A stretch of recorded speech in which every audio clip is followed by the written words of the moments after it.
आज तीसरे दिन जितेंद्र रघुवंशी की याद में जितेंद्र रघुवंशी अखिल भारतीय नाट्य समारोह में आपका स्वागत है। जितेंद्र रघुवंशी हमारे इक्टा के आंदोलन के एक महान योद्धा और इक्टा को पुनर्जीवित करने में उनके महान योगदान का स्मरण हम कर रहे हैं।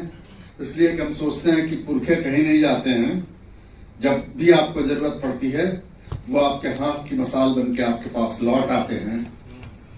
तो उसी मिसाल की को याद करने और उसको कैरी फॉरवर्ड करने की नीयत से इस अखिल भारतीय आयोजन को यहाँ किया गया।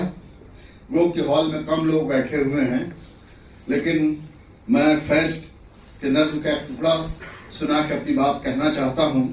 हल्का किए बैठे रहो सम्मा को यारों, रोशनी बाकी तो है हर चंद के कम है। तो ये रोशनी को घेर के बैठने का मौका है।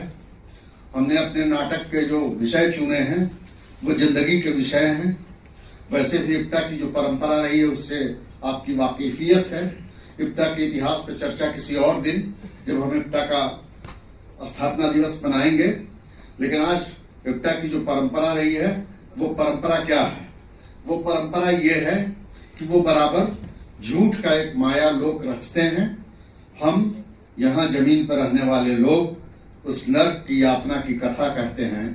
तो नर्क और उस नर्क के खिलाफ हमारे तमाम दुखों को ढक लेने के लिए जो दुख का मायालोक रचा जाता है, उसमें सच कहने की कोशिश, जिंदगी के मुद्दों की पड़ताल और इतिहास के सबसे आवश्यक प्रश्नों को अपने तरीके से पेश करने की इप्टा की परंपरा में जो प्रतिबद्धता और लोगों के प्रति समर्पण है वो आपको दिखाई पड़ जाएगी आराम के साथ। हो सकता है कलात्मक स्तर पे जब आप उसकी समीक्षा करें तो आपको लगे कि वो मयार पे पूरे और खरे नहीं उतरते हैं, लेकिन जिंदगी की जो मयार है और जनता के प्रति जो प्रतिबद्धता है, मुझको लगता है कि वो नाटक आपको उस पर खरे उतरते हुए दिखाई देंगे। नाटक का आनंद लीजिए और साथ ही साथ नाटक पे विमर्श कीजिए और जिंदगी से रूबरू होने की कोशिश कीजिए, ताकि हम अपने समय के सवालों का जवाब अपने अंदर और बाहर खोज सकें। शुक्रिया दोस्तों।